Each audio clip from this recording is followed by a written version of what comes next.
good morning once again. So our topic for the second session is communication and public speaking. So before we start, before I do an introduction of this particular module or course, I'll invite Ella to come forward, and she has an assignment for us. So Ella is going to explain something to us without talking. And I want each of you to later tell us what she did. So each of you will tell us what she did. So Ella, could you explain? You can be there and then.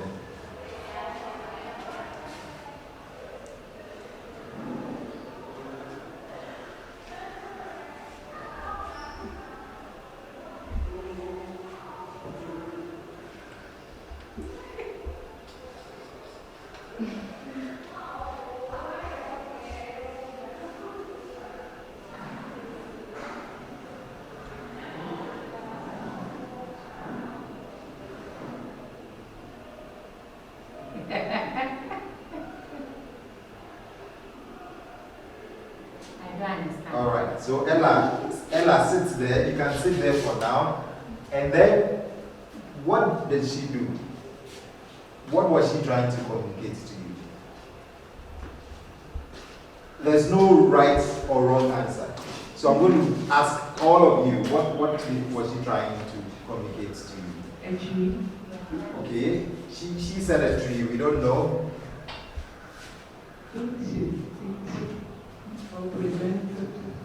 She's teaching or presenting. So, teacher. Okay. Somebody. I also saw it as a tree. You saw it as a tree. Okay. Those are the parts we should always stand up.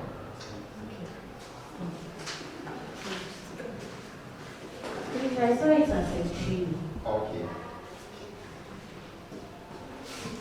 Mine is similar to what our dear sister just said.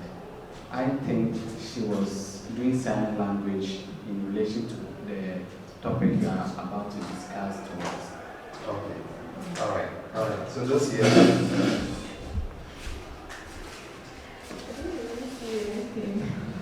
You didn't see anything. Okay. No shoe. I thought it was a tree. So in the beginning, she thought it was a tree, and then at some point, no shoe. Okay. I thought it was love when she did like this.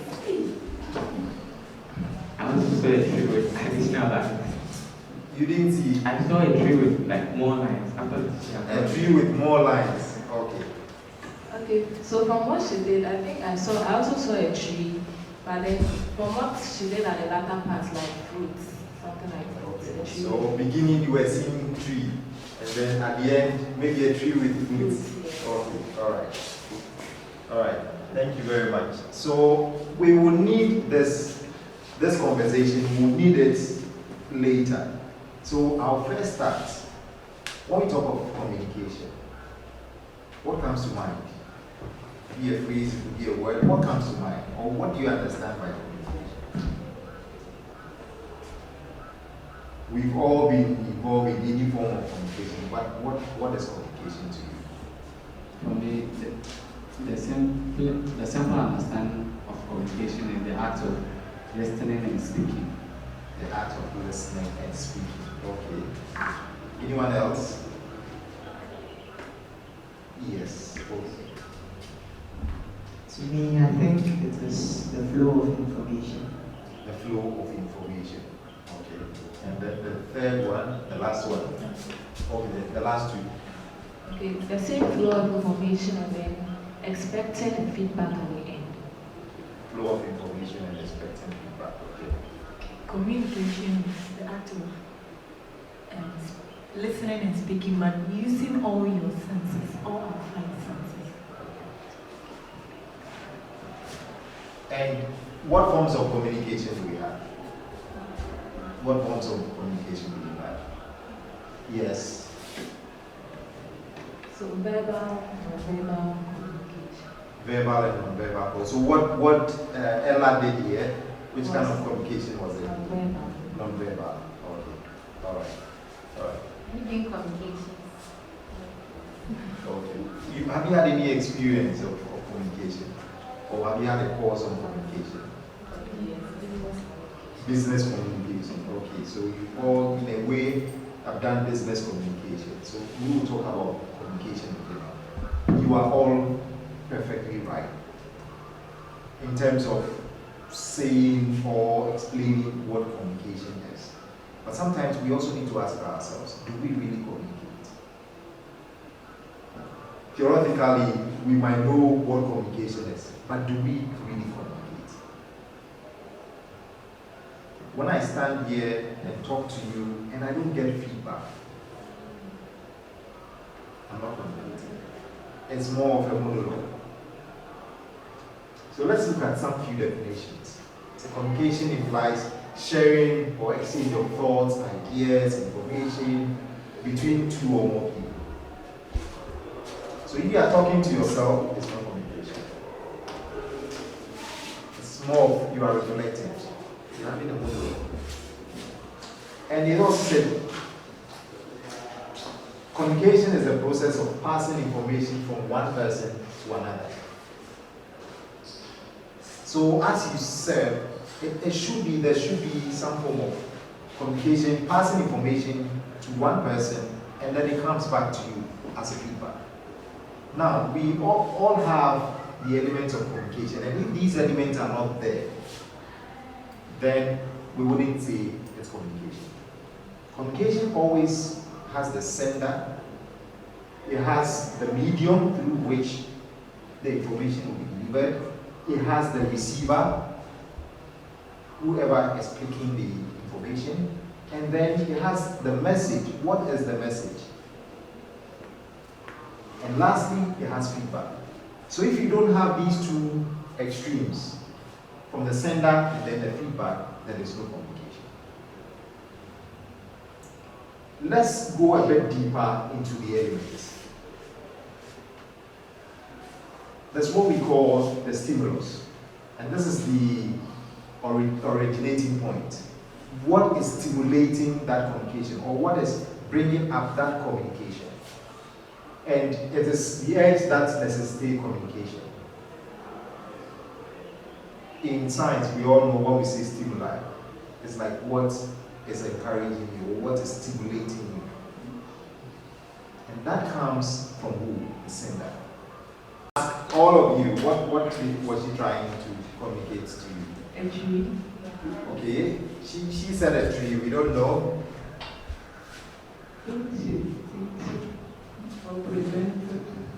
She's teaching or presenting, so teacher, okay. Somebody. I also saw it as a tree. You saw it as a tree, okay. Those are the parts we should always stand up.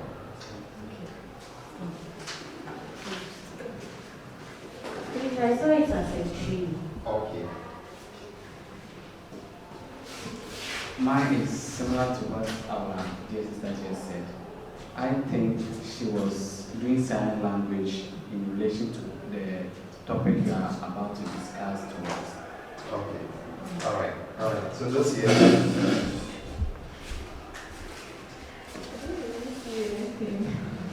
You didn't see anything. Okay. No shoe. I thought it was So in the beginning, she thought it was a tree, and then at some point, no shoe. I Okay. thought it was laughed when she did like this. I also saw a tree with additional lines. You didn't see I saw a tree with like more lines after the teacher. a tree with more lines. Okay.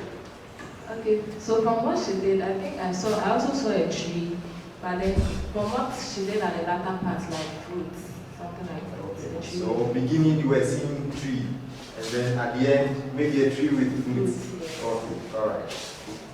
All right. Thank you very much. So we will need this conversation. We will need it later. So I'll first start.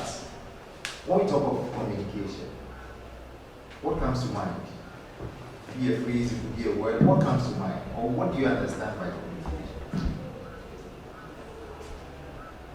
we've all been involved in any form of communication, but what is communication to you?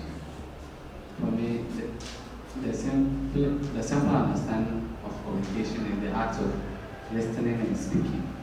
The act of listening and speaking. Okay. Anyone else? Yes. To me, I think it is the flow of information. The flow of information. Okay. And then the third one, the last one. Okay, the last two. Okay, the same flow of information and then expecting and feedback at the end. Flow of information and expecting feedback. Okay. Communication is the act of listening and speaking, but using all your senses, all our five senses. And what forms of communication do we have? What forms of communication do we have? Yes. So verbal, non-verbal communication. Verbal and non-verbal. So what Ella did here, which kind of communication was it? Non-verbal. Non-verbal. Okay. All right. All right. Doing communications. Okay. Have you had any experience of communication? Or have you had a course on communication? Business communication. Okay. So you all, in a way, have done business communication. So we will talk about communication today. You are all perfectly right in terms of saying or explaining what communication is. But sometimes we also need to ask ourselves, do we really communicate? Theoretically, we might know what communication is, but do we really communicate? When I stand here and talk to you and I don't get feedback, I'm not communicating. It's more of a monologue. So let's look at some few definitions. So communication implies sharing or exchange of thoughts, ideas, information between two or more people. So if you are talking to yourself, it's not communication. It's more of you are reflecting. You're having a monologue. And it also said, communication is the process of passing information from one person to another. So as you said, there should be some form of communication, passing information to one person, and then it comes back to you as a feedback. Now, we all have the elements of communication, and if these elements are not there, then we wouldn't say it's communication. Communication always has the sender, it has the medium through which the information will be delivered, it has the receiver, whoever is picking the information, and then it has the message. What is the message? And lastly, it has feedback. So if you don't have these two extremes, from the sender and then the feedback, there is no communication. Let's go a bit deeper into the elements. That's what we call the stimulus. And this is the originating point. What is stimulating that communication, or what is bringing up that communication? And it is the edge that necessitates communication. In science, we all know when we say stimuli, it's like what is encouraging you, or what is stimulating you. And that comes from who? The sender. And in sending the information or the message needs to be coded, or what we call encoding. The message also needs to go through some channel or a medium. We all have our phones, right? The phones become the medium through which we send the information. That is the medium. That is the channel. Then the information will have to be decoded. Decoded simply means that the message would have to be, the person who is receiving the information would have to assimilate the information and try to create some meaning of the information that they have sent to you. So when Ella stood here, gave you the information, you needed to decode, to really understand what is Ella trying to communicate. And then when the receiver gets that decoding done, the receiver gives an information. So that's where you feedback, the receiver gives feedback. And that is where you told us that the feedback you got from what Ella was doing, or whichever charade Ella was performing, was that she was either not making sense, or she was giving information about fruits. Some were saying she was giving information about being a teacher, and others tree.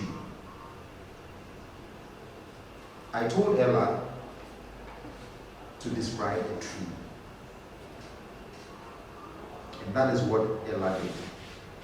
But when one of you was decoding your information, you added that aspect of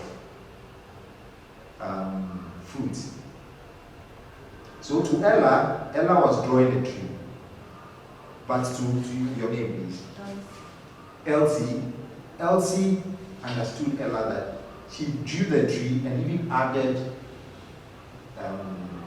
fruits. There is something that we usually do. I know you are familiar with that, where you let 4 or 5 people stand in a row, and then in that row you just make a whisper of a statement, and that statement goes on and on to the last person. So before it gets to that last person, the information would have changed. The message would have changed.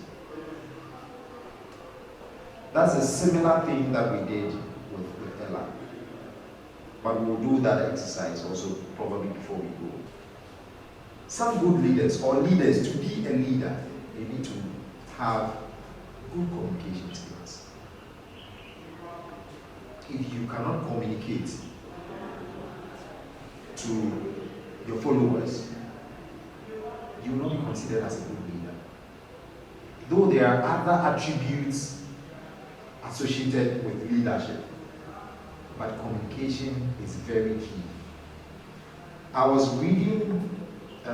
listening to some story, and professor of one of the universities was saying that there are 2 things we need in this world today to develop your career, and that is communication and emotional intelligence. Because we've moved from the usual 8 to 5 kind of thing, going to the office from 8 to 5, to virtual means of working. And this time, it is communication and emotional intelligence. I'll look for that message and share with you. Then you see the importance of communication. I've already spoken about how communication is an essential part of leadership, and it also helps us to develop meaningful relationships. Even in our personal relationships, in our marriage relationships, sometimes you say something and your spouse will even think that this statement or this issue you are talking about, it's in quotes, it doesn't look right, or it's nonsense to the ear. So developing your communication skills helps you have meaningful interactions, develop meaningful relationships. There are some people you stand face to face, you are talking to them, their minds are somewhere. You have to remind them, or you have to tap them, and, are you here? Are you here with me? No. Use active listening. There are some that you have gone to present your problems or issues, and they are talking about theirs. You go say, Akosia, I saw this shoe and I don't have the money to buy the shoe. Or last week I also saw this shoe. Then the response, I saw this shoe was beautiful, blah, blah, blah. Then you take over the conversation. First, listen to the one who is talking to you, active listening. And avoid filler words like, some, when they are talking, they are using filler words like, or we'll use the Azuma style, and then, so it's like you are using some filler words, though some of these filler words is for you to reflect and come out with the right statement. Sometimes at interviews, some of these guys use the filler words so that they can delay their responses. But in communication, it's good not to use it too much, or not to even use it at all. That's the most verbal communication. Let's look at nonverbal. And nonverbal, there are various forms of nonverbal, and we all know.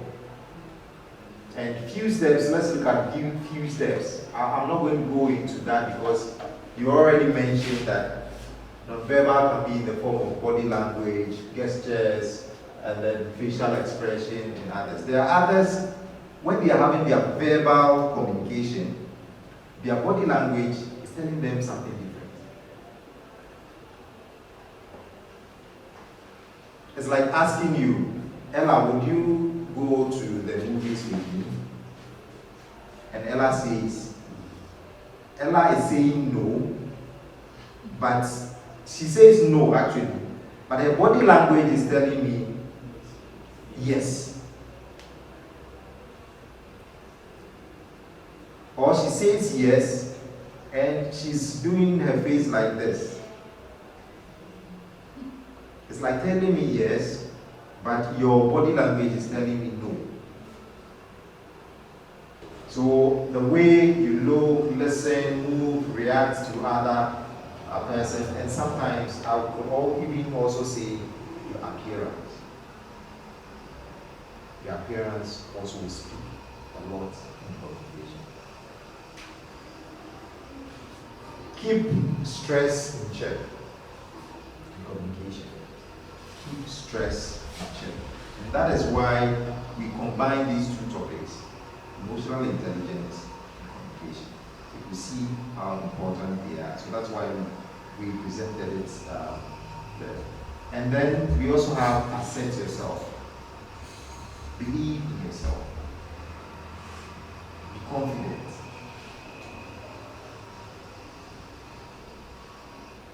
Let's have a very short exercise. What is, it's like a puzzle. All West Africans are. Or let's use something simple. All Nigerians are. All Nigerians are. No. Okay. All Ghanaians are. All Ghanaians are friendly. Okay. So let's go back to the exercise. And let's use that example. So they will tell you all West Africans are. In your experience with, we are West Africans ourselves. All West Africans are friendly. All West Africans are friendly. All Southern Africans are Quiet. All Southern Africans are quiet. Okay. All East Africans are. Have you had any experience with East Africans? Blacks. All East Africans are blacks. Okay. All Central Africans are. Okay. So now let's go back. We are going to use that for our local examples. People from the western part of Ghana are. People from the western part of Ghana are.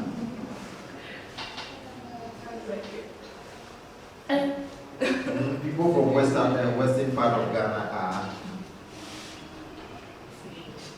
Or do you want us to break it down again? Maybe you can start from Greater Accra. Okay, so let's start from Greater Accra.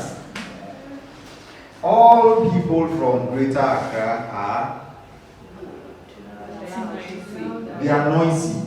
So all people from Greater Accra are noisy. But getting closer to her, just with finish time, I've come to realize that she's not what I was thinking she is. So the perception and then the stereotyping, I've meant to ignore that. Thank you. All right, thank you very much. So on this note, we'll just also just want to end with communicating with different personalities. So you mentioned it. Know what the difference and avoid negative labeling. So avoid negative labeling of individuals or personalities. So know the differences. You might have differences. As you said, people have temperaments, different temperaments. There are some who are calm, there are some who are aggressive, who are the others. So know the differences and avoid, if possible, stop negative labeling.